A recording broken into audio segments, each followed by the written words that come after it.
देखें और चीज़ों को समझने की कोशिश करें। टॉपिक बेहद सिंपल है आज के। स्टार्ट करने जा रहे हैं दुनिया का सबसे सिंपल चैप्टर, जिसका नाम है आयोनिक इक्विलिब्रियम। सर मुस्कुरा क्यों रहे हो अगर इतना सिंपल है तो? एक्चुअल में ऐसा लोग कहते हैं कि फिजिकल केमिस्ट्री का सबसे टफेस्ट चैप्टर है, ठीक, लेकिन मुझे इसका रीज़न भी पता है कि टफ़ क्यों है या बच्चों का टफ़ क्यों लगता है।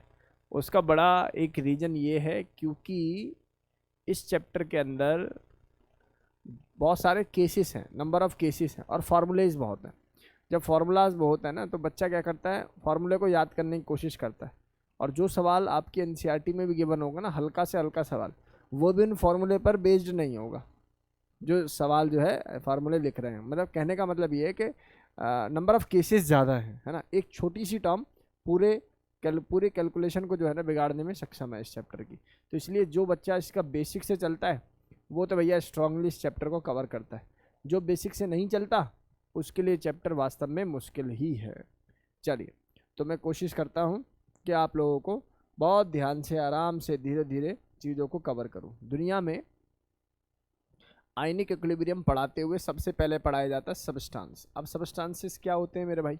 दो प्रकार के हो सकते हैं, एक का नाम है इलेक्ट्रोलाइट और एक का नाम क्या होगा बेटा जी? Non electrolyte. अच्छा, नॉन इलेक्ट्रोलाइट का क्या मतलब होता होगा? नॉन इलेक्ट्रोलाइट का मतलब क्या होता होगा? जो ब्रेक ना हो, हाँ या ना, जो ब्रेक हो जाए इनटू आयन, ब्रेक, या मैं ऐसे कर दूं विच गेट आयोनाइज्ड, है ना। क्या लिखना चाहिए मुझे लिखना चाहिए कि यहाँ पर आयंस बनेंगे और ये क्या होगा बेटा जी? ये स्पीशीज क्या होती हैं? आयन लेस होती होगी, ऐसे समझ लो, ठीक है ना।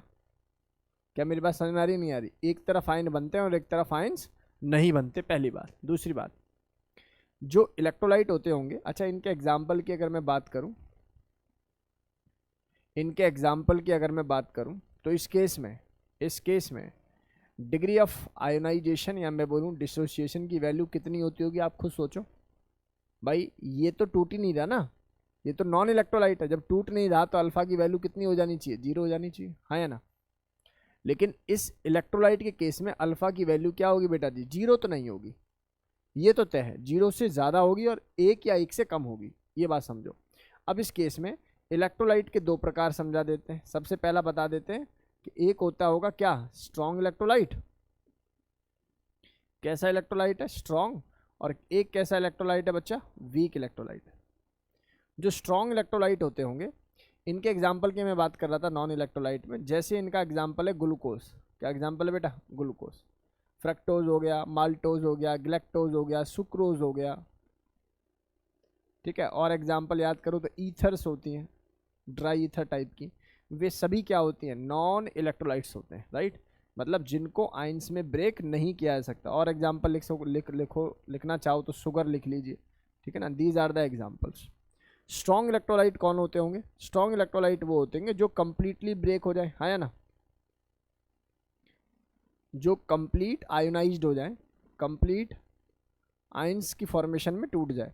और वीक कौन होता होगा बेटा जी? जो कंप्लीट ब्रेक ना हो, डू नॉट कंप्लीटली ब्रेक, हाँ या ना, ब्रेक। चलिए जी, इधर आइए।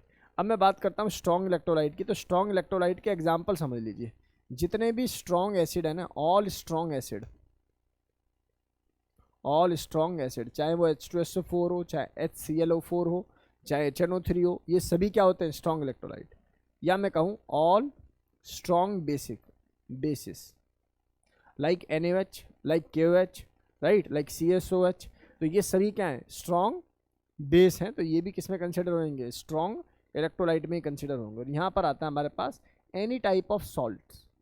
जितने भी सॉल्ट है ना बेटा, वो सभी स्ट्रॉन्ग इलेक्ट्रोलाइट की तरह काउंट होते हैं, ठीक है। वो सभी क्या होते हैं? स्ट्रॉन्ग इलेक्ट्रोलाइट की तरह काम होते हैं, काउंट होते हैं। और इसके एग्जाम्पल बड़े फेमस है, बहुत ध्यान से सुनना आप लोग। सुनो भाई, सभी सुनो। स्ट्रॉन्ग के एग्जाम्पल कौन कौन से? सर सॉल्ट के एग्जाम्पल कौन कौन से? जैसे NaCl है, सर ये काहे का इंपॉर्टेंट है? KCl है, इंपॉर्टेंट है। ऐसे ही मैं यहाँ पर लिख सकता था K2C2O4। इस एग्जाम्पल को अपने दिमाग में रखेंगे। ऐसे ही मैं यहाँ पर लिख सकता था K4 FeCN6, this is K4FeCN6, है ना बेटा।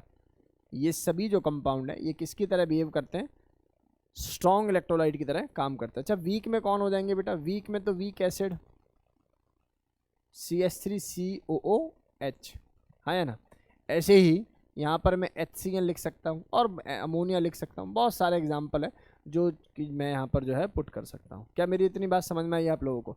देखिए बेसिक सेंस तो यही कहता है, सब्सटेंस दो प्रकार के होते हैं जिनमें अल्फा की वैल्यू 0 ना हो और अल्फा की वैल्यू 0 हो। जहाँ अल्फा की वैल्यू 0 मतलब जो टूटे ही ना वो क्या हो जाएंगे 0, और जो कुछ हद तक टूटे या पूरे टूट जाएं उनको मैं क्या बोलूँगा बेटा जी, इलेक्ट्रोलाइट बोलूँगा।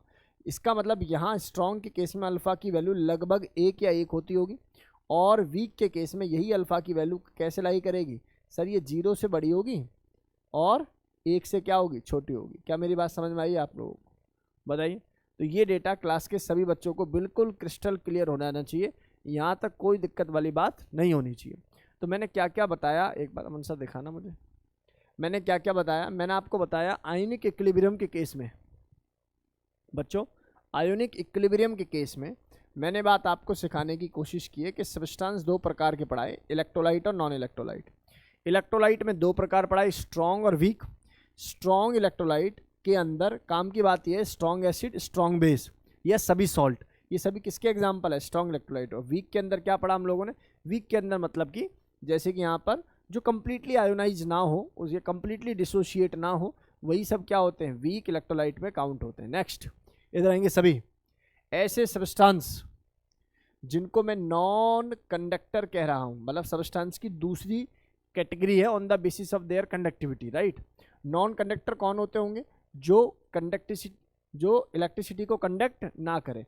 और इनके एग्जाम्पल बताना बच्चों, इनके एग्जाम्पल बता दो। इनके एग्जाम्पल है जैसे सर वुड हो गई, रबड़ हो गई, हाँ या ना, प्लास्टिक हो गई, ये सभी किसके एग्जाम्पल है बेटा जी, these are the example of non conductor. लेकिन कंडक्टर कौन होते होंगे, विच कंडक्ट द इलेक्ट्रिसिटी। और कंडक्ट द इलेक्ट्रिसिटी ये भी दो प्रकार के हो सकते हैं, एक होता है मेटेलिक जो कि आप फिजिक्स में पढ़ते हो, और दूसरा होता है इलेक्ट्रोलाइटिक जिसको आप किस में पढ़ते हो, केमिस्ट्री में पढ़ते हो। फिजिक्स वाले टीचर या फिजिक्स वाले लोग आप लोगों को ऐसा बताते होंगे कि कंडक्टिविटी थ्रू इलेक्ट्रॉन,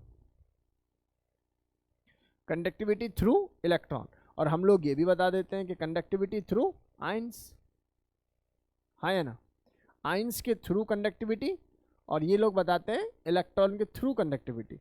तो भैया सीधी सी बात है, यहाँ पर जो इंपॉर्टेंट बात आती है वो मैं डायरेक्ट आप लोगों को लिखवाता हूँ प्यारे बच्चों, बहुत ध्यान से सुनो। तापमान के बढ़ाने से कर्नल्स जनरेट हो जाते हैं जहाँ फ्लो ऑफ इलेक्ट्रॉन होता है, या मैं बोलूँ रेजिस्टेंस बढ़ जाता है। तो इसका मतलब तापमान के बढ़ाने से यहाँ पर करंट या इलेक्ट्रिसिटी मैं कह सकता हूँ क्या हो जाएगी बेटा जी, करंट या इलेक्ट्रिसिटी की वैल्यू क्या हो जाएगी बेटा जी, कम हो जाएगी। क्या, या मैं बोलूँ कंडक्टिविटी क्या हो जाएगी बेटा जी, कम हो जाएगी। C4 यहाँ पर कंडक्टिविटी है। बोलो बात समझ में आ रही है, नहीं आ रही। मैं दोबारा बोलूँ इस बात को, मैंने बोला कि टेम्परेचर के बढ़ाने से करंट जो होगा उसकी वैल्यू क्या हो जाएगी, कम हो जाएगी, क्योंकि रेजिस्टेंस क्या हो जाएगा, बढ़ जाएगा, कर्नल्स क्या हो जाएंगे, बढ़ जाएंगे। और यहाँ पर कर्नल्स क्या होते हैं सर, कर्नल्स क्या होते हैं, फ्लो ऑफ करंट को कम करने वाला होता है, as like of resistance, right. तो अब यहाँ पर मैंने बोला कंडक्टिविटी क्या हो जाएगी जब बेटा रेजिस्टेंस बढ़ जाएगा, तो सर ऑब्वियसली कम हो जाएगी, राइट। लेकिन अगर मैं यहाँ की बात करूँ मेरे भाई, जहाँ आयंस होंगे, तो आप लोगों ने पढ़ा तापमान के बढ़ाने से नंबर ऑफ मॉलिक्यूल की मूवमेंट बढ़ जाएगी, मोबिलिटी बढ़ जाएगी। इसका मतलब यहाँ तो करंट क्या होगा मेरे भाई, बढ़ेगा, यहाँ तो कंडक्टिविटी क्या होगी मेरे भाई, बढ़ेगी। ये क्या, ये 2 पॉइंट समझ में आए आप लोगों को। अगर मुझे एक सवाल बनाना है इस स्लाइड के ऊपर, तो मेरा सवाल बस यही होगा कि आयोनिक आयंस बन रहे हैं और मैं टेम्परेचर दे रहा हूँ, तो बताइए कंडक्टिविटी पर क्या इफेक्ट पड़ेगा। तो आप कहना पड़ेगा सर बढ़ेगी। लेकिन अगर यही मैं ऐसे पूछता कि एक मेटल है और उस मेटल का टेम्परेचर मैंने बढ़ा दिया है, तो सर मेटल के अंदर जो कंडक्टिविटी फ्लो हो रही है it is because of electron, और आप टेम्परेचर बढ़ा रहे हो, तो टेम्परेचर के बढ़ाने से कर्नल्स जनरेट हो जाते हैं, रेजिस्टेंस बढ़ जाता है, जिसकी वजह से कंडक्टिविटी घट जाएगी, क्योंकि फ्लो ऑफ इलेक्ट्रॉन क्या हो जाएगा, घट जाएगा। तो ये बात हमारी क्लास के सभी बच्चों को बिल्कुल क्रिस्टल क्लियर हो गई होगी। यहाँ तक किसी प्रकार की कोई समस्या नहीं है, ऐसा मानकर मैं चल रहा हूँ। ऑनलाइन वाले स्टूडेंट बताएं क्या ये पॉइंट्स क्लियर हैं आप लोगों को? ये बिल्कुल बेसिक है, अभी तक आयनिक मैंने शुरू नहीं किया। बोलिए ज़रा, क्या ये बातें हमारी क्लास के सभी बच्चों को क्लियर है? चलिए बहुत बढ़िया। अनन्या बताओ जरा, अनन्या, आदित्य, अनमोल, देवेश, हर्ष। चलिए मानकर चल रहा हूँ कि बातें आप लोगों को क्लियर हो गई होंगी। नेक्स्ट आएंगे सभी, और देखने की कोशिश करें भाई सभी बच्चे। नेक्स्ट इधर आइए भाई। सवाल उठता है कि यहाँ पर मेरे पास एक कंपाउंड है, या मैं ये बोलूँ strong acid, strong base, weak acid, weak base के एग्जाम्पल्स आप लोगों को लर्न करने हैं। ठीक है बेटा, एज इट इज़ एग्जाम्पल आप लोगों को लर्न करके रखने हैं। यहाँ तक कोई दिक्कत वाली किसी को बात नहीं है भाई। सभी बच्चे इन एग्जाम्पल्स को अपने दिमाग में रखेंगे। इस चैप्टर को आगे स्मूथ पढ़ने के लिए आपको एग्जाम्पल्स लर्न होने चाहिए। सबसे पहली बात, स्ट्रॉन्ग एसिड होते हैं जैसे H2SO4, HNO3, HClO4, HClO3, HCl, HBr, HI। और जबकि वीक एसिड कौन होते हैं बेटा? H2SO3 and so on. प्यारे बच्चों, इनको याद करने का तरीका ये भी है। H2SO4 में सल्फर अपनी मैक्सिमम ऑक्सीडेशन स्टेट में होगा, लेकिन इसके एक ऑक्सीजन को हटा दो तो इसकी ऑक्सीडेशन स्टेट भी क्या हो जाएगी? कम हो जाएगी। फील कर पाया नहीं कर पाए? ऐसे देखो, H2SO4, H2SO3 याद हो गया, HNO3, HNO2। क्लियर भाई? इसका नाम है नाइट्रिक, इसका नाम है नाइट्रस, इसका नाम है सल्फ्यूरिक, इसका नाम है सल्फ्यूरस। क्या मेरी बात समझ में आ रही है नहीं आ रही? बोलो। इस ऐसे ही आप लोग ऐसे समझो, आपने 4 पढ़े थे क्लोरीन के ऑक्साइड, तो 2 तो क्या आ जाते हैं बेटा? स्ट्रॉन्ग में, और 2 क्या आ जाते हैं? वीक में। जहाँ ऑक्सीजन ज़्यादा है वो स्ट्रॉन्ग, जहाँ ऑक्सीजन कम है वो वीक। मतलब लर्न करने का ही तरीका है, मेरा कहने का मतलब ये है। बोलो, हो जाएगा। ऐसे ही HCl, HBr, HI, ये 3 तो स्ट्रॉन्ग एसिड में काउंट करते हैं, लेकिन जो HF है इसको किस में काउंट कर लेते हैं हम लोग? वीक में काउंट कर लेते हैं। किस में काउंट कर लेते हैं? वीक में। और इसका विद लॉजिक ये मैंने आप लोगों को केमिकल बॉन्डिंग में पढ़ाया है। जो बच्चा नया अगर देख रहा है तो केमिकल बॉन्डिंग की प्लेलिस्ट में जाके ये पूरा कॉन्सेप्ट सीख सकता है। चलिए इधर आइए सभी। चलो सर, बात मान लेते हैं कि आपकी बात क्लियर है। सर इसमें वीक एसिड के कुछ एग्जाम्पल और भी हैं। फॉस्फोरस के जितने भी एसिड है ना, फॉस्फोरस, चाहे वो H3PO4 हो जिसका एन फैक्टर कितना होता था बेटा जी? 3, याद आ रहा है? चाहे वो H3PO3 हो जिसका एन फैक्टर कितना होता था? 2, चाहे वो H3PO2 हो जिसका एन फैक्टर कितना होता था? 1। मैंने जानबूझकर यहाँ पर ये बात ऐसी लिखी है ताकि अगला वाला कॉन्सेप्ट आप लोगों के दिमाग में क्लियर रहे भाई सभी बच्चों को। राइट, नेक्स्ट है, मैंने बोला H2CO3, ये भी किसके अंदर में काम आता है बेटा जी? वीक एसिड में ही काम होता है। और यहाँ पर मैं लिख सकता हूँ H3BO3, इसका नाम है बेटा बोरिक एसिड। नाम सुना है? H3BO3 बोल दो या BOH थ्राइस बोल दो। अब BOH को देखकर बच्चे को लगता है भैया OH है, OH नेगेटिव, मतलब ये तो बेस होगा। लेकिन भैया H3BO3 या मैं बोलूँ BOH3 थ्राइस, BOH का थ्राइस, ये दोनों ही चीज़ें क्या है बेटा जी? एसिडिक इन नेचर है। राइट, अब HCN है, वीक एसिड है। All organic acid, organic carboxylic acid का मतलब मान लो CH3COH, HCOH formic acid, acetic acid, propanoic acid, इस टाइप के एसिड सभी क्या कहलाए जाते हैं? Weak acid. और ऐसे ही H2S। सर जो इंपॉर्टेंट है उन पर थोड़ा मार्क कर दो। देखो भैया, जिन जिन पर मैंने ये स्क्वायर बनाया है वो सभी इंपॉर्टेंट है। जिन जिन पर मैंने स्क्वायर बनाया है ये सभी इंपॉर्टेंट है भैया। सर बचा ही क्या? सारे ही कह देते हैं। हाँ सही बात है, ये बार बार रिपीट होंगे भाई। ठीक है ना? तो मैंने आपको स्ट्रॉन्ग एसिड, मैंने आपको स्ट्रॉन्ग बेस के एग्जाम्पल बताए। ठीक है भाई, strong acid and weak acid के एग्जाम्पल बताए। चलिए अब मैं बताता हूँ आपको स्ट्रॉन्ग बेस और वीक बेस के एग्जाम्पल। तो बहुत ही सिंपल तरीके से इस बात को समझो। देखिए भैया, स्ट्रॉन्ग वो हैं जो एल्कली मेटल में प्रेजेंट करते हैं। एल्कली मेटल के हाइड्रोक्साइड सभी स्ट्रॉन्ग बेस होंगे, like NaOH, like LiOH, like KOH, like SCSOH। Are you getting my words or not? जो भी आपके हेलिने की रब से फरियाद वाली सीरीज है, यानी कि ग्रुप है, ग्रुप नंबर 1, उसके जो मेटल हाइड्रोक्साइड है they all are consider as a strong base. आगे बात समझ में? इसमें सेकेंड ग्रुप के हाइड्रोक्साइड में एक हाइड्रोक्साइड है जिसका नाम है BaOH का ट्वाइस, ये भी स्ट्रॉन्ग में ही काउंट होता है। एक बार मैं दोबारा बता रहा हूँ, जनरली ऐसा मान लेते हैं कि सेकेंड ग्रुप के सभी हाइड्रोक्साइड स्ट्रॉन्ग बेस होते हैं, तो कहना गलत है। सेकंड ग्रुप में जो Ba है, Ba मैंने लिखा होगा कहीं, नहीं लिखा तो लिख देते हैं, all hydroxide of the alkali metal, ये सभी किसकी तरह काम करेंगे बेटा जी, स्ट्रॉन्ग बेस। और अगर सेकंड ग्रुप की अगर मैं बात करूं प्यारे बच्चों, तो सेकंड ग्रुप में केवल एक ही ऐसा कंपाउंड है जो कि स्ट्रॉन्ग बेस की तरह काम करता है, और वो ये रहा आप लोगों के सामने। बोलो बात समझ में आई। इसके अलावा चाहे BeOH का ट्वाइस हो, चाहे MgOH का ट्वाइस हो, चाहे COH का ट्वाइस हो, इनको मैं स्ट्रॉन्ग नहीं कह सकता, अप टू द मार्क नहीं कह सकता। आगे बात समझ में। चलो इधर आ जाओ, वीक में आ जाओ भैया। Hydroxide of P block, hydroxide of P block, D block, F block, elements are known as weak base. अब देखिए, जैसे कि जिंक है बेटा, D ब्लॉक का एलिमेंट है, उसका हाइड्रोक्साइड बना लिया। ऐसे ही P भी है, ऐसे ही Fe है, ऐसे ही एल्यूमिनियम है, ऐसे ही कॉपर है। इन सभी के हाइड्रोक्साइड किसकी तरह काम करते हैं बेटा जी, वीक बेस की तरह काम करते हैं। क्या मेरी बात समझ में आई। देखो ओरिएंटेशन तो क्लियर हो रहा होगा ना दिमाग में। अब कहने को तो यार पीरियोडिक टेबल में 118 एलिमेंट तो अभी प्रेजेंट है, आगे बात समझ में, मतलब कितने बेस कितने एसिड हो सकते हैं, तो सबको तो लर्न नहीं कर सकते। तो कुछ ट्रिक्स हैं, कुछ टूल्स हैं जिनकी मदद से हम लोग आंसर्स को टिक करने वाले हैं। ठीक है भाई, बहुत ध्यान से देखेंगे सभी। इसके बाद मैंने बोला जैसे एल्युमिनियम हाइड्रोक्साइड ऊपर ले ही लिया था, NH4OH। प्यारे बच्चों, इसका दूसरा नाम है अमोनिया एक्वस, ऐसे बोल देते हैं, लिक्विड अमोनिया। एक ही बात है यार, लिक्विड अमोनिया मतलब जैसे ही पानी डालोगे तो टेक्निकली किस में कन्वर्ट हो जाएगा, NH4OH में। आगे बात समझ में। NH4OH हो चाहे अमोनिया हो, ये दोनों ही वीक बेस की तरह काम कर लेते हैं। आगे बात समझ में। चलो आगे मूव करते हैं। जैसे कि कोई भी अल्काइल ग्रुप बोले तो लाइक CH3, मानो ऐसे जुड़ा हुआ है CH3NH2, भैया इसके अंदर भी लॉन पे टेंडेंसी, डोनेशन टेंडेंसी होने की वजह से इसको किस में काउंट करते हैं, वीक बेस में। अब चाहे एक अल्काइल ग्रुप हो, चाहे 2 हो, चाहे 3 हो, इन सभी को किस में काउंट करेंगे हम लोग, वीक बेस में काउंट करेंगे। एक बहुत ही इंपॉर्टेंट एग्जाम्पल है जो बच्चों से थोड़ा सा फिसलता है, इसका नाम है पायरेडिन, PY इसको लिखते हैं। पायरेडिन नाम का एक बेस होता है, इस बेस को स्ट्रॉन्ग बेस कंसिडर ना किया जाए, ये बेस एक वीक बेस है। इसका फॉर्मूला होता है C5H5N। सर इसको बना दो बेटा, बेंजीन तो बनाई है ना तुम लोगों ने जीवन में, बस बेंजीन के एक कार्बन को हटा के नाइट्रोजन लगा दो, और फिर जैसा है बॉन्ड फॉर्मेशन वैसे ही रखो, बस हो गया।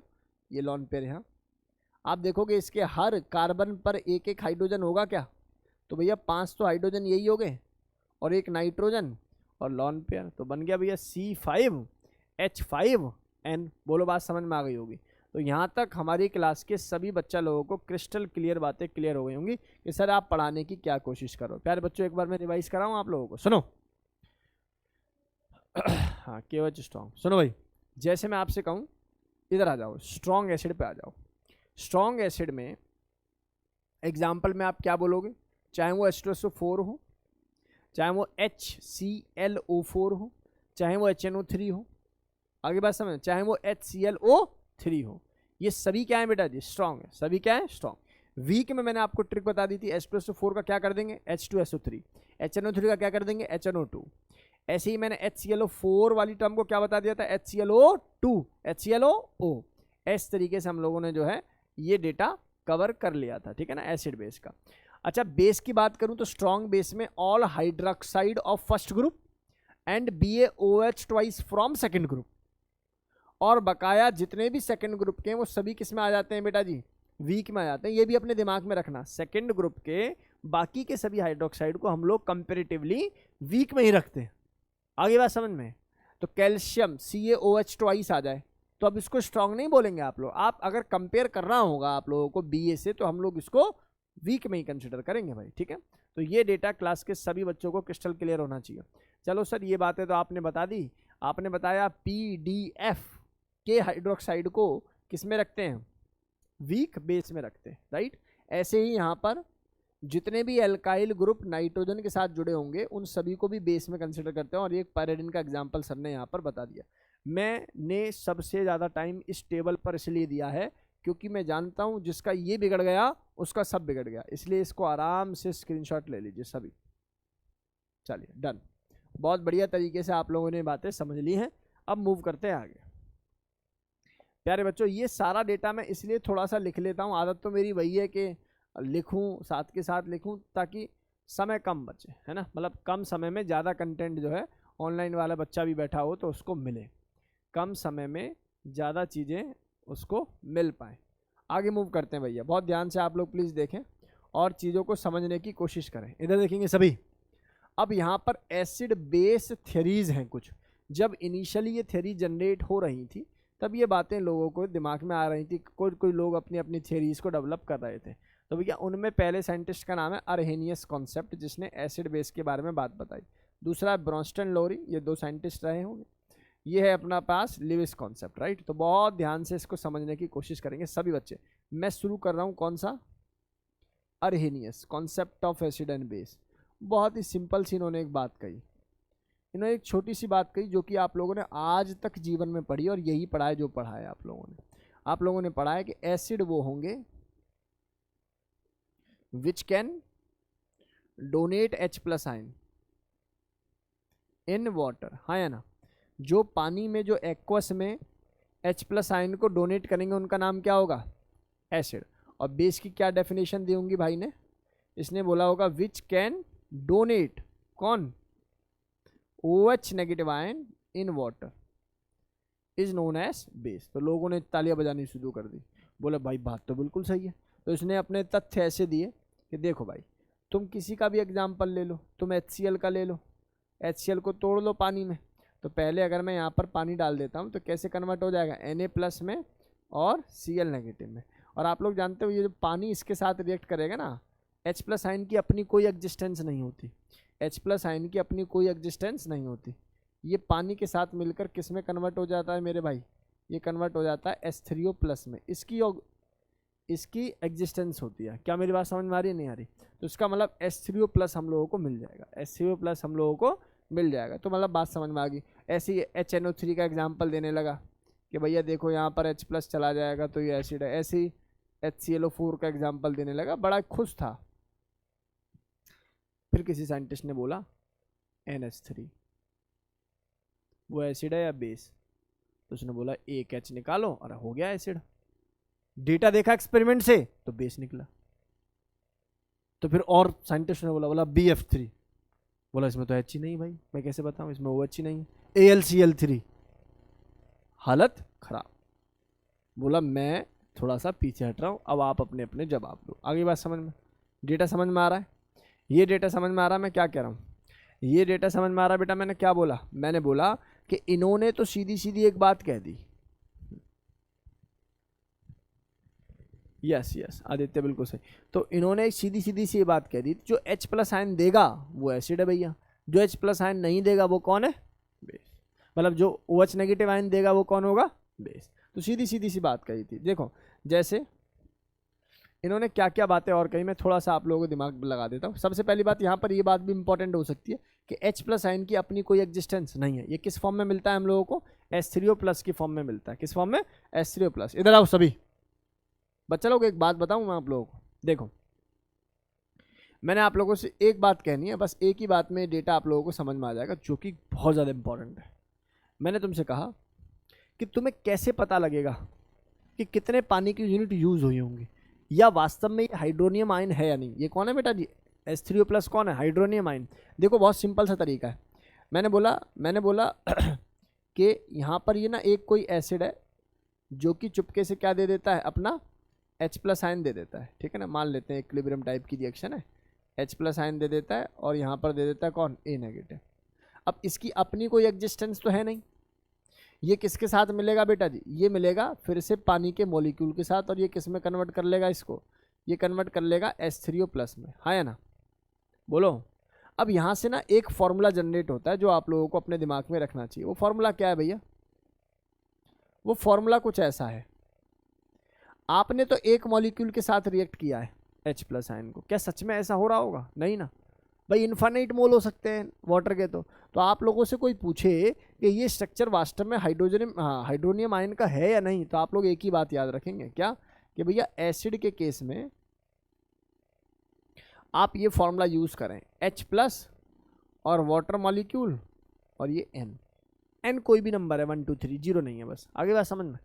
और बेस के केस में कौन सा फॉर्मूला यूज़ करेंगे बताओ सर? बेस के केस में भाई, बेस का मतलब है जो OH नेगेटिव आयन दे। तो यहाँ पर ये बात समझ में आ गई होगी सभी बच्चों को। बोलो भाई, बात समझ में आई या नहीं आई? डेटा क्लियर है कि नहीं क्लियर? तो ये बात क्लास के सभी बच्चों को बिल्कुल क्रिस्टल क्लियर होनी चाहिए कि सर ने ये दो फॉर्मूले बता दिए हैं जिनसे we can calculate the hydronium. भैया इससे तो क्या बनेगा? हाइड्रोनियम बनेगा, और इससे क्या बन जाएगा? ऑक्साइड बन जाएगा, हाइड्रोक्साइड। बोलो बात समझ में आ रही नहीं आ रही? तो ये बात हमारी बच्चों को बिल्कुल क्लियर होनी चाहिए कि सर ये जो डेटा है ये आपका हाइड्रोनियम आयन निकालने का है, हाइड्रोनियम। मैं आपको एक सवाल कराता हूँ इस पर बेस्ड, जो आप लोगों को थोड़ा सा डेटा को क्लियर करेगा। क्या मेरे बच्चों को ये बातें समझ में आ गई? आप बताओ भाई। अरहेनियस ने क्या बोला था? छोटी सी बात बोली थी, H+ दे एसिड, OH नेगेटिव दे बेस, लेकिन धो पानी में, हो एक्वस में। बात समझ में आ गई? अब लोग कहने लगे यार ये एक्वस मतलब पानी लेके घूमना पड़ेगा क्या? एसिड दिखे उसमें पानी डालें फिर देखें H+ निकला। अच्छा, किसी भी एसिड की एसिडिटी या किसी भी बेस की बेसिसिटी, या मैं बोलूँ उसका एक्सटेंट, उसकी मात्रा हम लोग देखकर नहीं निकाल सकते। This is all totally experimental data. जिसके Ka की वैल्यू ज़्यादा, इक्विलिब्रियम कांस्टेंट ऑफ एसिड की वैल्यू ज़्यादा, वो अच्छा एसिड। जिसके Kb की वैल्यू ज़्यादा, वो अच्छा बेस। आगे बात समझ में? इस तरीके से होता है। तो मैं ये पूरी बात आप लोगों ने नोट कर ली होगी, ऐसा मानकर मैं चल रहा हूँ। बहुत ही सिंपल सी बात थी, इसमें पेन लेने की ज़रूरत नहीं है। कुछ बात यहाँ पर मैंने लिखी हुई है, ज़रा देखना सभी स्टूडेंट्स, मैंने क्या लिखा हुआ है। This theory can't explain the acidic character of AlCl3 and BF3। कितनी सुंदर बात है, बताओ। ये कह रहे हैं कि AlCl3 और BF3 के एसिडिक करेक्टर को एक्सप्लेन ही नहीं कर पाई थी, और ये बात सही है। इसमें कौन सा H दिख रहा है, कौन सा OH दिख रहा है, हाँ या ना?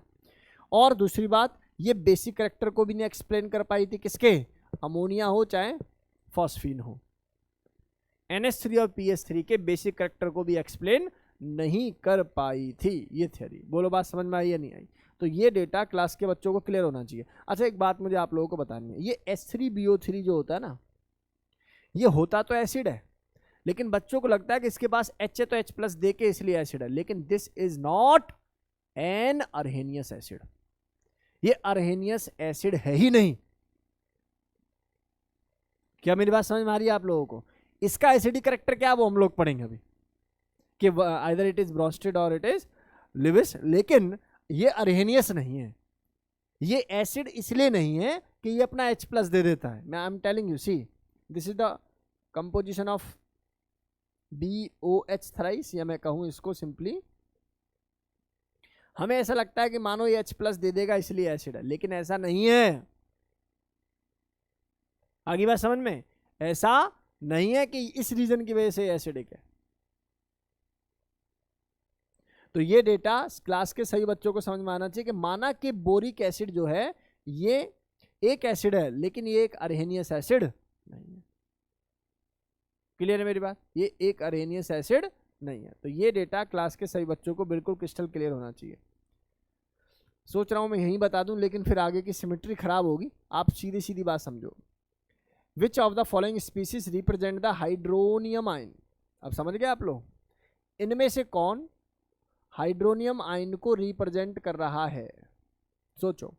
तो आप लोगों को कुछ तरीका बताया सर ने। H+ में पानी के वैल्यू को N से मल्टीप्लाई करते चले जाओ। मुझे बताओ, H7 आ रहा है, 7 आ रहा है। अगर मैं यहाँ वैल्यू 3 लगाता हूँ तो बेटा जी ऑक्सीजन 3 हो जाएंगे कि नहीं हो जाएंगे? तो क्या पहला ऑप्शन हो सकता है? कभी नहीं, हाँ या ना? आप ऐसे चेक करो, यहाँ कितने ऑक्सीजन है? 4। आप 4 से मल्टीप्लाई कर लो, 4 से मल्टीप्लाई करोगे 8 और 1 9, तो मतलब पिक्चर बन रही है। अरे सीखे। ऐसे ही मैं यहाँ पर करके देखूँ क्या? इस सवाल का आंसर बताओ। 3 करके देखता हूँ तो ये भैया 7 आना चाहिए, लेकिन ये तो गलत आ रहा है। यहाँ आ जाओ, यहाँ 3 करके देखता हूँ तो ये 7 आ रहा है, मतलब ये आंसर सही है। अरे सीख गए। सेम केस OH के साथ भी हो सकता था। यहाँ हाइड्रोनियम की जगह क्या दे सकता है वो आप लोगों को? OH नेगेटिव की फॉर्म भी दे सकता है। बोलो हो जाएगा या नहीं हो जाएगा? हाइड्रोक्सिल भी दे सकता है। बोलो भैया हो जाएगा? आदित्य बता। तो मल्टीपल करेक्ट है, C and D are the right answer. ठीक, ये बातें क्लास के सभी बच्चों को क्रिस्टल क्लियर हो जानी चाहिए। ठीक है, यहाँ तक किसी प्रकार की कोई दिक्कत नहीं होनी चाहिए। एक बात हम लोग आगे मूव करते हैं, होप ये आप लोगों ने नोट कर लिया होगा। चलो जी, काम की बात तो अब शुरू हो रही है यार, है ना? अरहेनियस तो अरहेनियस है, ब्रोस्टेड है मेन चीज़, उसको समझते ये क्या कहता है, क्यों कहता है, क्या इसकी ज़रूरत है।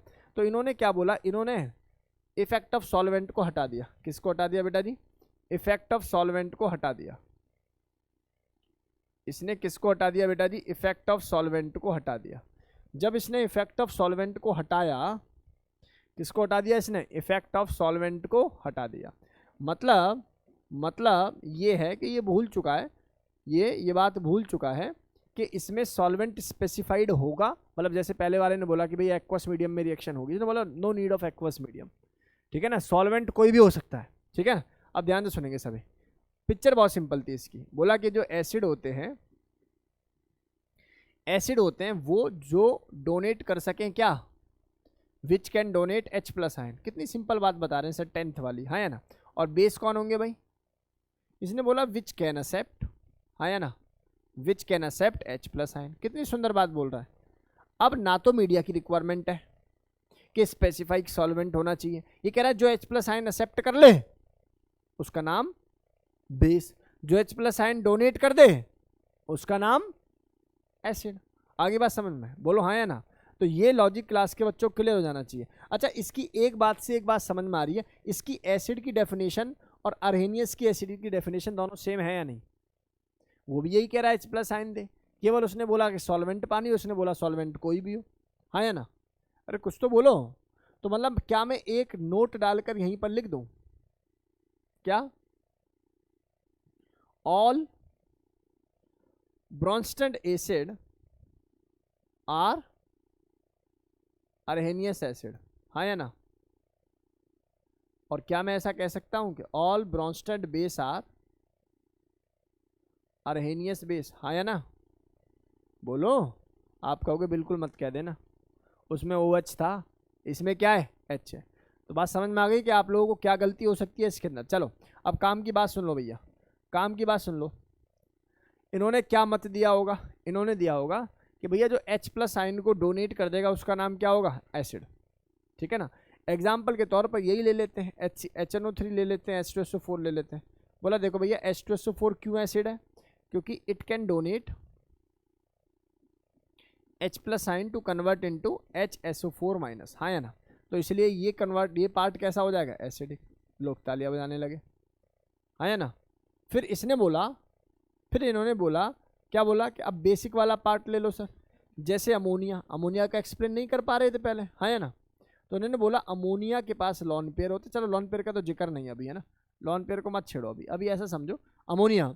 और अमोनिया का काम करता है, अमोनिया H प्लस आयन को ले लेता है और ये किस में कन्वर्ट हो जाता है मेरे भाई? ये कन्वर्ट हो जाता है NH4 पॉजिटिव में। तो ये वाला पार्ट क्या किसकी तरह बिहेव करने लगेगा? बेस की तरह। आप ऊपर डेफिनेशन पढ़ो, बिल्कुल पिक्चर क्लियर होगी। Which can accept the H plus ion, H plus ion को एक्सेप्ट करने वाला कौन हो जाता है बेटा जी? Base. Which can donate the H plus ion कौन हो जाता है? एसिड हो जाता है। तो ये बात क्लास के सभी बच्चों को क्लियर हो जानी चाहिए। अब ना ये बातें तो बेसिक हैं कि कौन एसिड है कौन बेसिक है, इसमें ना कुछ चीज़ें आती हैं जो कि आपके काम की है। वो है कॉन्जुगेट, क्या नाम है इसका? Conjugate acid base pair, acid base pair. बहुत ध्यान से इसको समझने की ज़रूरत है प्यारे बच्चों। एग्जाम्पल के तौर पर मैं ले लेता हूँ HCl। मुझे एक बात बताओ, HCl जब ब्रेक होगा तो भैया ये कैसे ब्रेक होगा? H प्लस और Cl नेगेटिव में। मान लेता हूँ कि इक्विलिब्रियम टाइप की कोई रिएक्शन है। ऑल दो इस टाइप की रिएक्शन को और अच्छी तरीके से लिखने का तरीका ये होता है, ऐसे और ये ऐसे। ये ना पढ़ा होगा तुम लोगों ने, ये साइन ही ना पढ़ा होगा जीवन में, दोबारा देख लो, ऐसे और ये ऐसे। इसका सेंस है कि ये जो रिएक्शन है ये फॉरवर्ड डायरेक्शन में ज़्यादा हो रही है as compare to backward. Feel कर पाए? मतलब कहने के लिए लगा रहे हैं भैया, लेकिन सेंस तो वही है कि नीचे वाला छोटा इक्विलिब्रियम बनता है, ठीक है ना। छोटा डंडा आप लोगों को लगाना है, छोटा एरो। प्यारे बच्चों मुझे एक बात बता दो बस आप कि HCl क्या होता है? क्या ये स्ट्रॉन्ग एसिड है? बोलो, कुछ तो बोलो। एसिड वो जो H प्लस आयन दे दें। तो भैया ये जो नेगेटिव वाला पार्ट बना है ना, ये कैसा पार्ट होगा? सर ये बेस होगा। बात भी सही है। Which can accept the H plus ion, तो Cl negative can accept the H plus ion, हाँ या ना। तो सर ये क्या है? बेस। सवाल ये उठता है कि ये है स्ट्रॉन्ग एसिड, इसका कॉन्जुगेट, इस टर्म को क्या नाम देते हैं हम लोग? कॉन्जुगेट। इसका कॉन्जुगेट पेयर क्या है? बेस है। एसिड का पेयर क्या होगा? बेस। बेस का पेयर क्या होगा? एसिडिक। आगे बात समझ में? अरे हाँ या ना। डेटा क्लियर है? अब जो मैं बोलने जा रहा हूँ बस उसको संभालना, अब जो मैं बोलने जा रहा हूँ उसको संभालना। स्ट्रॉन्ग एसिड अगर है तो इसका जो कॉन्जुगेट बेस होगा वो वीक होगा, एंड वाइस वर्सा। नहीं बात समझ में आई या नहीं आई? बोलो भाई, ये बात पल्ले पड़ी? जो मैंने बोला क्या वो बात पल्ले पड़ी? पक्का? दोबारा देखो, मैं आपसे क्या कह रहा हूं, स्ट्रॉन्ग एसिड है तो उसका कॉन्जुगेट पेयर क्या होगा? वीक होगा। और स्ट्रॉन्ग बेस ले लेता तो उसका जो पेयर बनता वो क्या बनता? स्ट्रॉन्ग एसिड बन जाता। सही बोल रही है? स्ट्रॉन्ग, अच्छा वीक एसिड बन जाता। क्या बन जाता बेटा जी? वीक एसिड बन जाता। क्या मेरी बात समझ में आई आप लोगों को? तो यहां तक कोई दिक्कत वाली बात नहीं है। इधर देखो, इधर देखो, जैसे एग्जाम्पल के तौर पर मैं ले लेता हूं HCN ले लेता हूं बेटा, है ना? क्या ले लेता हूं? HCN। मुझे एक छोटी सी बात बताओ, HCN क्या है? सर HCN है, ये जब ब्रेक होगा तो ये कन्वर्ट हो जाएगा H+ और Cn नेगेटिव में। सही है? सुन लो, ये कौन है? आपने वो टेबल देखी होगी तो टेबल में आपको मिला होगा सर ये है वीक एसिड, हाँ या ना? अरे कुछ तो बोल दो। और वीक एसिड है तो इसका पेयर क्या होगा? बेस होगा। और बेस में कैसा बेस होगा? Strong base. बस मैं ये समझाना चाह रहा हूं कि इसका जो, कुछ गलत बोल दिया मैंने बोला कि वीक एसिड से कन्वर्ट हो रहा है किसमें? स्ट्रॉन्ग बेस में, कॉन्जुगेट पेयर। आगे बात समझ में? लेकिन यहां पर थोड़ा सा मिथ है, किताबों में टीचरों को, बच्चों को, मतलब मैं ऑफिशियली बोल सकता हूं मिथ है। ठीक है? अब वो कैसे मैं आप लोगों को अभी एक्सप्लेन कर रहा हूं। जो मैंने बोला वो मैं एक बार रिपीट कर रहा हूं, सुनो। मैंने बोला अगर तुम्हारे पास स्ट्रॉन्ग एसिड है तो उसका कॉन्जुगेट पेयर वीक बेस होगा। यही बोला मैंने बोला तुम्हारे पास वीक एसिड है तो उसका कॉन्जुगेट पेयर स्ट्रॉन्ग बेस होगा। मैंने बोला तुम्हारे पास वीक एसिड है तो उसका पेयर स्ट्रॉन्ग हो गया। अच्छा ऐसे कर लेते, सुनो। मैंने बोला अगर आपके पास स्ट्रॉन्ग बेस है, क्या है? स्ट्रॉन्ग बेस, तो उसका पेयर क्या हो जाएगा? Weak acid. मैंने बोला आपके पास वीक एसिड है तो ये क्या हो जाएगा? Strong base. और ऐसे ही मैं यहां पर लिख सकता हूं मेरे पास वीक बेस अगर होता तो ये क्या बनेगा बेटा जी? Strong acid. ये बात हमें सिखाई जाती है, पढ़ाई जाती है, गुट्टी मराई जाती है इसकी, भैया इसकी गुट्टी मारो, ये इंपॉर्टेंट है। सच्चाई ये है कि केवल और केवल ये दोनों बातें तो 100% ट्रू हैं। 100%। भैया ये बातें 100% ट्रू नहीं है। आप कहोगे एक्सप्लेन कर दो तो मान जाएंगे, मान जाओ कि हम पढ़ा रहे हैं तो सही है, लेकिन फिर भी कोशिश कर लेते हैं कि ये बात आपको एक्सप्लेन करूं मैं। एक बार दोबारा सुन लो मैंने क्या बोला है। स्ट्रॉन्ग का वीक हो सकता है, लेकिन वीक का स्ट्रॉन्ग हमेशा हो यह कहना गलत है। क्या मेरी बात समझ में आ रही है? नहीं आ रही? Weak acid can produce weak base, weak base can produce weak acid, not the strong acid. क्या मेरी बात समझ में आ रही है? अभी नहीं आई होगी क्योंकि तुम्हें प्रूफ चाहिए। कल को अपने कोचिंग के टीचर से भी तो लड़ोगे, तो प्रूफ देख लो भैया, बहुत ध्यान से आप लोग देखो। अच्छा ये लॉ क्या कहती है? ये लॉ कहती है कि अगर स्ट्रॉन्ग एसिड है और स्ट्रॉन्ग बेस है तो रिएक्शन फॉरवर्ड डायरेक्शन में मूव हो जाएगी। जैसे मैंने बोला ये HCl है और भैया ये रिएक्ट कर गया NaOH से, तो क्या रिएक्शन आगे मूव होगी? आप कहोगे बिल्कुल होगी। कौन रोक लेगा इसको? हम भी कहेंगे नहीं रोक पाओगे, क्योंकि सर ये है स्ट्रॉन्ग एसिड और ये क्या है बेटा? Strong base. ऐसा माना जाता है रिएक्शन की डायरेक्शन हमेशा स्ट्रॉन्ग से वीक होती है। सीख गए इस बात को? मतलब दिस ट्रांजिशन कैन अकर।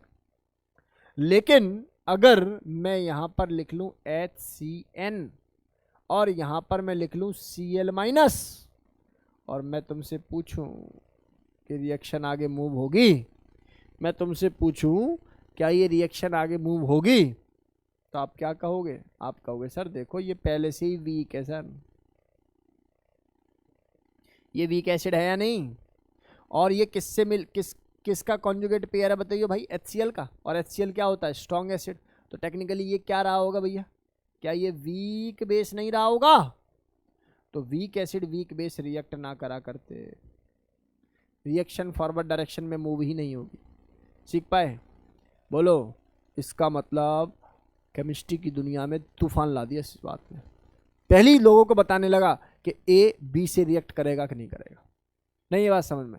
एक चीज चेक कर लो बस एक्सपेरिमेंटली कि इनका के और के बी की वैल्यू क्या है, या इनका एसिडिटी और बेसिसिटी की वैल्यू क्या है, या इनका कितना एसिडिक करेक्टर है कितना बेसिक करेक्टर है। अगर वो स्ट्रॉन्ग की कैटेगरी में तभी वो मिक्स होंगे।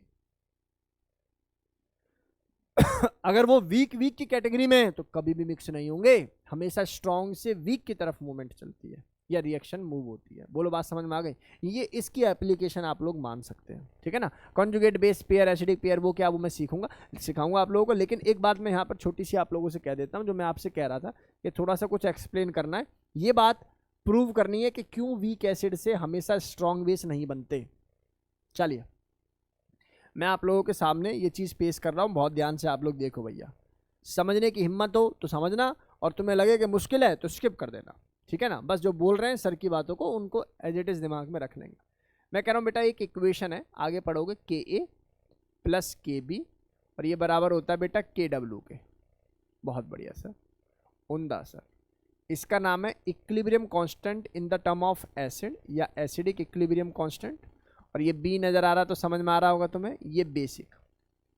और डब्ल्यू का मतलब है ये वाटर का प्रोडक्ट होता है। जब भी इक्विलिब्रियम कांस्टेंट में कंसंट्रेशन ऑफ वाटर से मल्टीप्लाई कर देते हैं then it is known as the K W, then it is known as K W, right. और के डब्ल्यू का मतलब है सॉल्युबिलिटी प्रोडक्ट ऑफ वाटर। क्या है ये? Solubility product of water. इसकी वैल्यू 10⁻⁻14 होती है हमेशा। कितनी होती है? 10⁻⁻14। अब देखो खेल, अब खेल देखो बेटा जी। खेल दिखाने जा रहे हैं और एक्सप्लेन करने जा रहे हैं कि क्यों किताबें और हमारे कुछ दोस्त इसको गलत पढ़ा रहे हैं। एसिटिक एसिड, क्या है ये? Acetic acid. और प्यारे बच्चों, एसिटिक एसिड जो होता है ये एक वीक एसिड है, ऐसा सभी कहते हैं, हाँ या ना? कुछ तो बोलो। और अगर ये वीक एसिड है तो भैया ये कन्वर्ट होगा H+ में, और यहाँ से इसका काउंटर आयन बनेगा। ये ऐसा कहती है दुनिया, मैं नहीं कहता, ऐसा सब कहते हैं कि ये भैया स्ट्रॉन्ग बेस की तरह काम करेगा, हाँ या ना? ये किसकी तरह काम करेगा? स्ट्रॉन्ग बेस की तरह। मैंने मान लिया कि एक्वा मीडिया है, पानी है, और पानी की प्रेजेंस में ये पिक्चर क्या हो जाती है? H3O positive. चलो इधर आओ सभी, बहुत ध्यान से इसको प्लीज़ देखने की कोशिश करेंगे सभी बच्चे। इसकी जो K की वैल्यू है ये एक्सपेरिमेंटली गिवन है, it is around 1.8 into 10⁻⁻5 I think, है ना। इससे पता लग रहा है कि इसकी K की वैल्यू बहुत बहुत बहुत बहुत कम है, इसलिए ये वीक एसिड है। सही बात। अगर ये स्ट्रॉन्ग बेस है तो इसकी Kb की वैल्यू क्या होनी चाहिए? बहुत बहुत बहुत ज़्यादा होनी चाहिए कि नहीं होनी चाहिए? बोलो ये बात सही है? तो मेरा आंसर तुमसे फिर से वही है भैया, मैं नहीं जानता ये सारी केमिस्ट्री, मैं तो ये जानता हूँ कि Kw किसके बराबर होगा। तो मैं कहूँगा सर Kb की वैल्यू अगर तुम्हें निकालनी है तो जो भी तुम्हारे पास Kw है उसको डिवाइड कर दो K से। बात सही है? मैंने बोला ऊपर आ रहा 10⁻14 और नीचे वाली जो पिक्चर है -4 केस में, हाँ मल्टीप्लाई है Ka इंटू Kb ना, it is Ka into Kb, ठीक है। सुनो भाई 10⁻⁻14, और यहाँ अगर मैं देखता हूँ तो ये पिक्चर कितनी आ जाएगी बेटा बता? 1.8 इंटू 10⁻⁻5। चल तू 1.8 को नेगलेक्ट भी कर देगा, इसको जब तू ऊपर पहुँचा देगा तो भी 10⁻⁻9 आ रहा है। बोलो हाँ या ना? और ये अच्छा खासा कम प्रोडक्ट है, नहीं भाई? इसका मतलब क्या होगा कि इसको एसिड बोलोगे, इसको स्ट्रॉन्ग बेस बोल दोगे? नहीं बोल सकते। क्या मेरी बात समझ में आ रही है? नहीं आ रही? तो ऐसे केसेस में ये भी वीक एसिड है और ये भी भैया वीक बेस है। कोई कहता रहे कुछ भी, लेकिन वीक बेस है। आगे बात समझ में? क्या है ये वीक बेस की तरह ही काउंट होगा। बोलो बात समझ में आ रही है कि नहीं आ रही? यहाँ तक कोई डाउट? अब ट्रिक सुनो, एक ही बारी में चीजों को कवर करने की ट्रिक, निंजा टेक्निक। तुम्हारे पास ये ए है, तुम्हारे पास ये बी है, सवाल आ जाए कि बताओ ब्रोंस्टेड पेयर है या नहीं, ब्रोंस्टेड एसिड बेस पेयर है या नहीं। आपने एक ही काम करना है, क्या? आप देखो भैया, इसके पास पहले H था, अगर है तो इस H को यहां से हटा दो। मान लो यहाँ 2 थे तो यहाँ 1 कर दो। अगर ऐसा कोई पेयर है तो आप समझ जाओ कि ब्रोंस्टेड एसिड बेस पेयर था। गेम समझ में आया नहीं आया? मैंने बोला कि यहां पर मेरे पास ए के पास 2 हाइड्रोजन थे और बी के पास 1 हाइड्रोजन कम हो गया, तो 1 हाइड्रोजन गया, तो मैं बोलूंगा सर ये क्या हो जाएगा, ब्रोंस्टेड एसिड बेस पेयर है। बोलो गेम समझ में आया? अगर मैं तुमसे कहता कि भाई यहां पर तो 2 हाइड्रोजन है ए के पास और बी के पास 1 भी हाइड्रोजन नहीं है, अब इस पेयर को क्या एसिड बेस पेयर बोलना चाहिए, ब्रोंस्टेड एसिड बेस पेयर? तो आंसर है नहीं। 1 हाइड्रोजन का चेंज, खत्म। 1 हाइड्रोजन का चेंज होगा तो हमेशा कैसा होगा वो, ब्रोंस्टेड एसिड बेस पेयर। माथ लगाना बंद कर दो कि कौन लेगा कौन देगा, खत्म। आप क्या याद रखेंगे, 1 हाइड्रोजन का चेंज। देखो HCl NaCl, देखो 1 हाइड्रोजन का चेंज है क्या? कुछ तो बोलो, पूछा हुआ है कौन नहीं है, ठीक है ना, कौन नहीं है, तो इसका मतलब यहाँ 1 हाइड्रोजन का चेंज होगा। और यहाँ देखो Na2 है, ये Na3 और यहाँ 1 H है, यहाँ 1 H नहीं है, तो मेहनत करने की आवश्यकता है क्या? बिल्कुल नहीं। सर क्या ये ब्रोंस्टेड एसिड बेस पेयर है? बिल्कुल है। आगे बात समझ में? इसके बाद यहाँ आ जाओ, नॉट ब्रोंस्टेड, मुझे बोलना चाहिए कॉन्जुगेट एसिड बेस पेयर, है ना? क्या बोलना चाहिए मुझे इसको, conjugate acid base pair, right. तो मैंने देखा कि यहाँ पर 1 हाइड्रोजन नहीं है, यहाँ आ जाओ, यहाँ 2 हाइड्रोजन दिखाई दे रहे हैं और यहाँ कितने दिखाई दे रहे हैं, 1 भी नहीं, मतलब आप चेंज 1 नहीं है, चेंज 2 हो गए, और चेंज 2 होते ही कॉन्जुगेट एसिड बेस पेयर नहीं होते। आंसर आ चुका है। यहाँ देख, यहाँ कितने हाइड्रोजन दिखाई दे रहा है ना, 1 हाइड्रोजन ऐड हो गया, 1 हाइड्रोजन ऐड हो गया या कम हो गया इसके रिस्पेक्ट में, तो अब इसका मतलब ये भी नहीं है। कहने का मतलब ये है, कहने का मतलब ये है कि सवाल का आंसर केवल एक ही है जो कि सी है। अरे सभी को समझ में आया नहीं आया? ऑनलाइन वाले बच्चों जरा बताना, ऑनलाइन वाले स्टूडेंट बताएं। डी में बेटा 1 हाइड्रोजन का चेंज है ना, 1 हाइड्रोजन का चेंज है, उन्होंने पूछा नॉट, ठीक है ना। ऑनलाइन वाले स्टूडेंट बताना जरा बेटा, क्लियर है? अनन्या, अनमोल,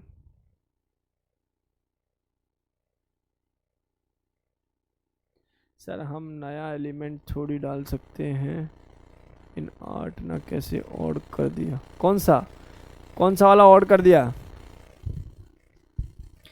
CCl का पेयर Cl नेगेटिव, CCl कहाँ है? Cl तो है नहीं बेटा, वो NaCl है। ओहो, ये बेटा ये HCl है, ये HCl है, ये NaCl है। हो सकता है आदित्य, हो सकता है बेटा, हाँ हाँ हो सकता है। चलो भाई, ऐसा मानकर चल रहा हूँ कि ये बातें आप लोगों को पल्ले पड़ गई होंगी, ठीक है। लॉजिक भी समझ में आ गया होगा कि एसिटिक एसिड जैसे कंपाउंड के पेयर को, नेगेटिव चार्ज को, माना कि COH नेगेटिव से ठीक है बेसिक करेक्टर ज़्यादा, लेकिन ये नहीं कह सकते कि स्ट्रॉन्ग करेक्टर आ चुका है, ठीक है। चलिए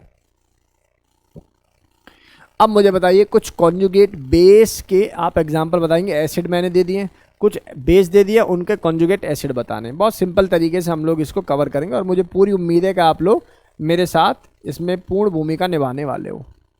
मुझे बताओ इसका कॉन्जुगेट बेस क्या होगा? सर देखो सुन लो, बेस बताने के लिए 1 H बाहर करो, एसिड बताने के लिए 1 H अंदर करो, ठीक है। सुनो, अगर पूछा जाए बेस तो आप लोगों ने क्या करना है, जो नॉर्मल स्ट्रक्चर है उसमें ऐड कर दो क्या, सॉरी उसमें माइनस कर दो क्या, H+। और तुम्हें एसिड पूछा जाए तो इसमें क्या कर दो बेटा जी, ऐड कर दो 1 H+, कॉन्जुगेट एसिड। बोलो गेम समझ में आ गया? बोलो भाई। तो इसका मतलब क्या काम करेंगे, 1 H माइनस करेंगे तो पिक्चर कैसी हो जाएगी, ClO4-। इसका जरा पेयर निकालियो, कॉन्जुगेट बेस पेयर आई, इसका जरा निकाल Cl नेगेटिव, इसका जरा निकाल NH2 नेगेटिव, इसका निकाल जरा H2PO4, कैसे निकालोगे, यहाँ बन जाएगा HPO4-। किसी ने 2 निकालने की गलती की तो वो मूर्ख है, क्योंकि वो गेम नहीं समझ पा रहा कॉन्जुगेट का। कॉन्जुगेट का मतलब है 1 ही हाइड्रोजन का चेंज। आगे बात समझ में? नेक्स्ट आ जाओ, इसका निकालो जरा, शाबाश, HC2O4-। यहाँ आ जाओ भाई, बेस पेयर बता दो।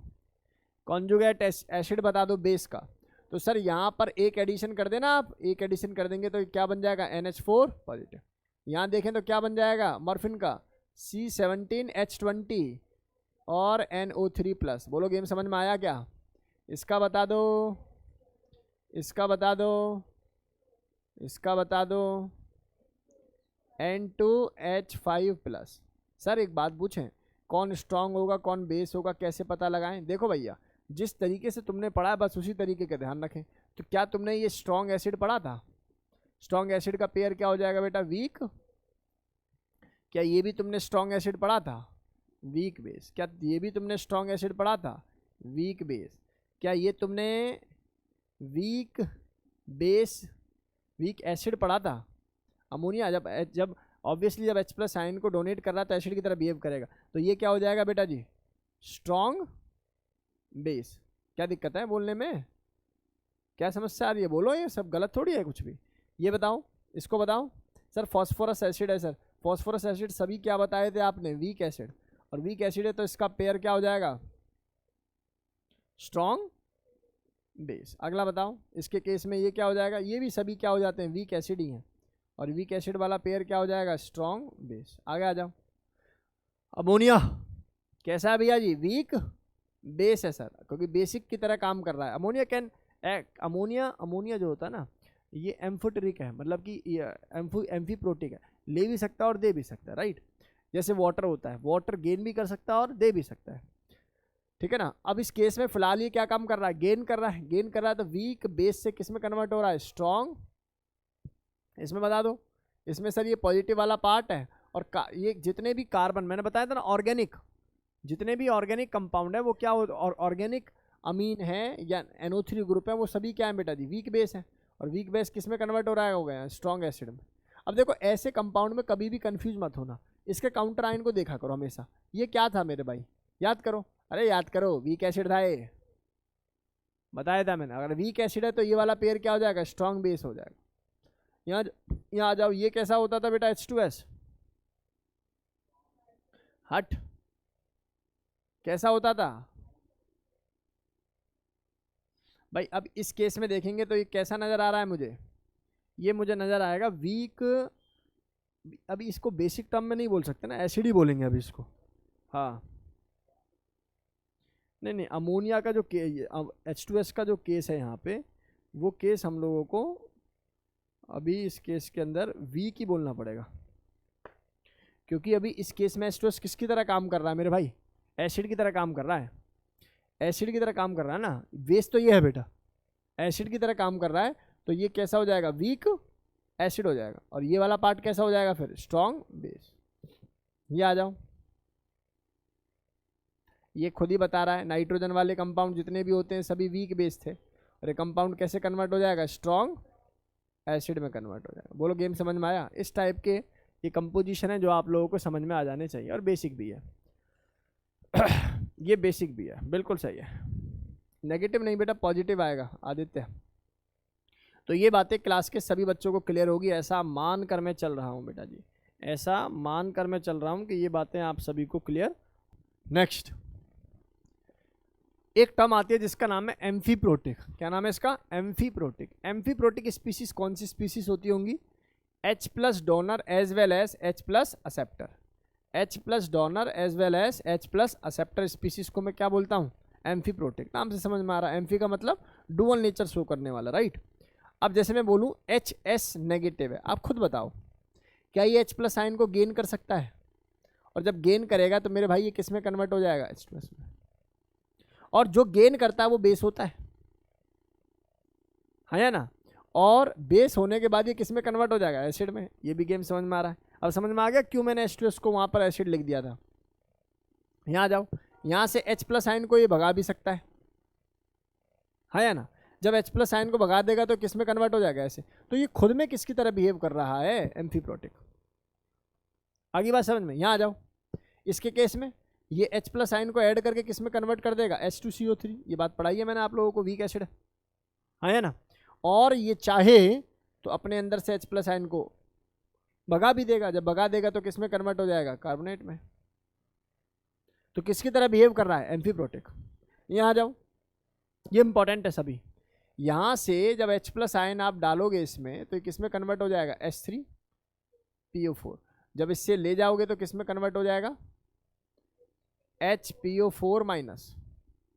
सेम केस यहाँ अगर मैं बात करूँ तो यहाँ से कुछ गड़बड़ कर दी, हाँ 2 माइनस।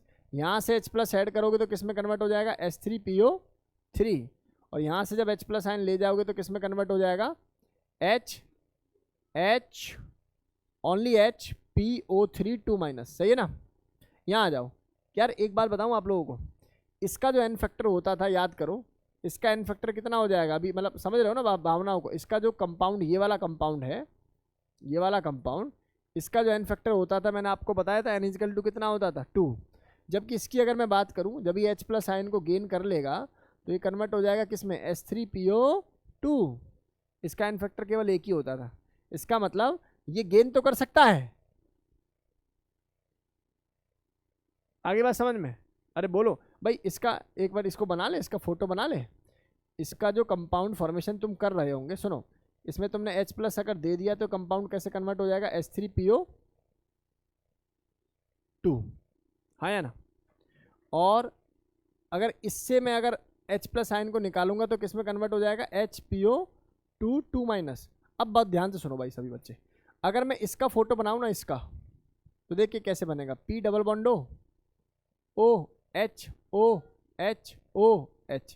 जिनको फोटो बनाने में दिक्कत होती है, सर की एक बात सुनो, तुमने यहाँ P और ऑक्सीजन के साथ बॉन्ड बना लिया, सबसे पहला बॉन्ड, ये प्राइमरी है। अब बचे कितने ऑक्सीजन, 3, और कितने हाइड्रोजन, तो OH। यहाँ देखो प्राइमरी एक तो बनाना ही पड़ेगा। अब बचे कितने बेटा जी, 2 ऑक्सीजन बचे और क्या बन गए, 3 हाइड्रोजन बच गए। तो इसका मतलब 2 तो OH बनेंगे और एक क्या बन जाएगा, हाइड्रोजन। तो मतलब यहाँ पर 2 H रिप्लेस हो सकते हैं, इसलिए ये भी ठीक है और ये भी ठीक है। भाई यहाँ से एक H निकल गया तो ये बन गया, एक और निकल गया तो ये बन गया, हाँ या ना। लेकिन यहाँ अगर मैं बात करूँ P डबल बॉन्ड O, अब टेक्निकली कितने हैं बेटा ये ऑक्सीजन, एक ही है, तो यानी कि OH तो बना एक और 2 क्या बने, H। अब मुझे बता यहाँ से कितने डिस्प्लेसेबल H है, ओनली 1। इससे इसमें तो कन्वर्ट हो सकता है, लेकिन ये वाला कंजर्वेशन पॉसिबल नहीं है। इसका मतलब यहाँ अगर मैं लिखना चाहूँ, इसको फर्स्ट लिख दूँ, इसको सेकंड लिख दूँ, तो मुझे लिखना चाहिए first and second both are amphiprotic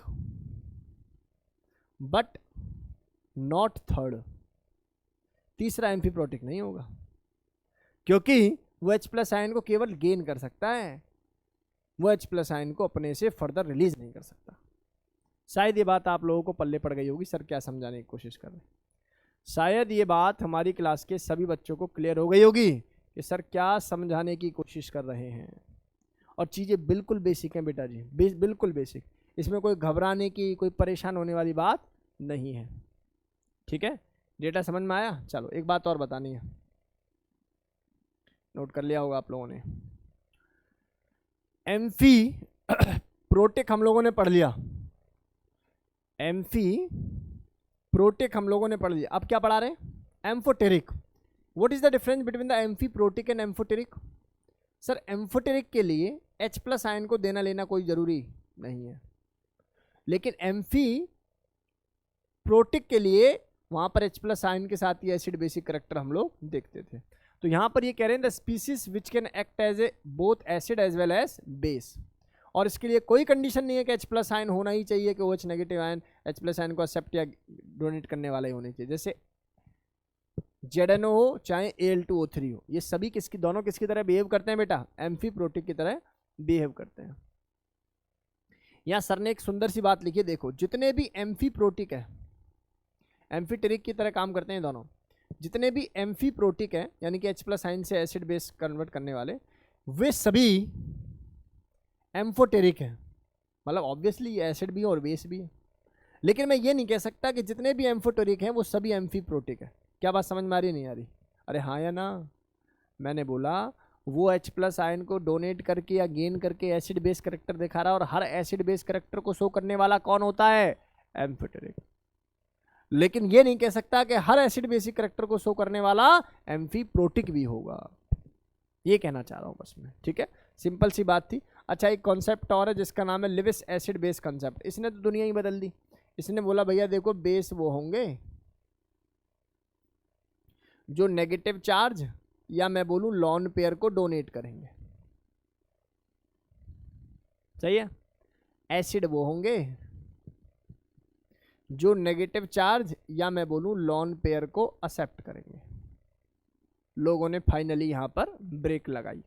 although आज भी हम लोग जब ये थियरीज पढ़ाते हैं या कॉन्सेप्ट को यूज करते हैं तो अरेनियस को कितनी बार बोलते हैं हम लोग कि it is because of Arrhenius acid. तो हर किसी की अपनी एक क्लास है यहाँ पर, ठीक है ना भाई, हर किसी की अपनी एक क्लास है। तो बहुत ध्यान से आप लोग प्लीज देखें।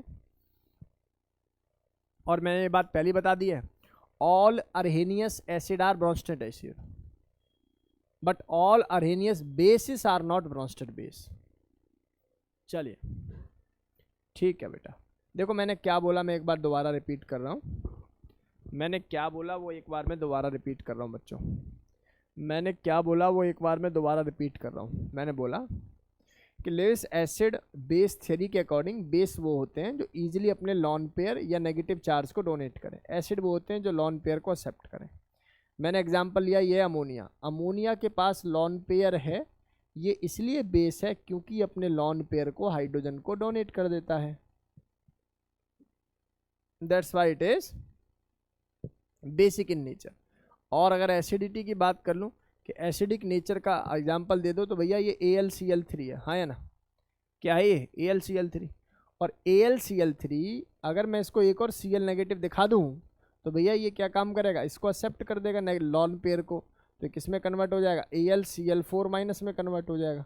इस समय किसकी तरह बिहेव कर रहा है, लॉन पेयर को एक्सेप्ट कर रहा है, तो कौन हो जाएगा, लिविस एसिड, हाँ या ना। और जो डोनेट करेगा वो कौन हो जाएगा, लिविस बेस।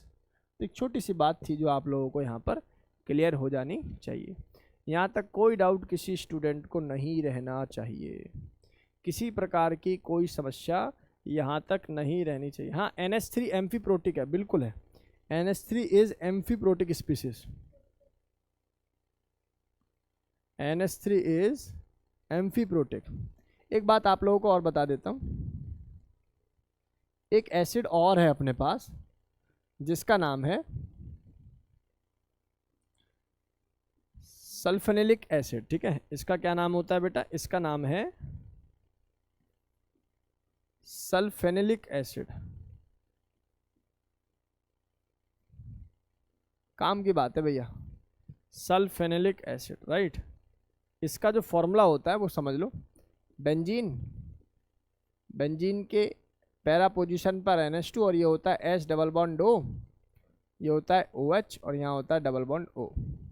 ठीक है बच्चा, ये कंपाउंड का फॉर्मूला। कोई आप लोगों से पूछे ये कितने प्रोटिक है, कितने H+ आयन को दे सकता है, केवल एक ही को दे सकता है।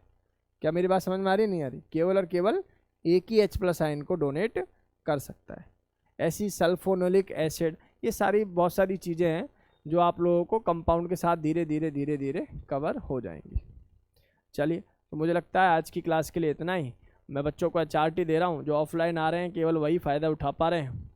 फ़ायदा है, नुकसान बोले सर, हाँ सर सही कह रहे हो। बहुत बढ़िया। आज के HRT पूरी 15 के 15 सवाल आज के कॉन्सेप्ट पर बेस्ड हो, 15 के 15 सवाल, और बहुत बढ़िया तरीके से आप इसको सॉल्व कर दोगे। मतलब जितने बच्चे बैठे हैं सबके 60 नंबर आने वाले हैं।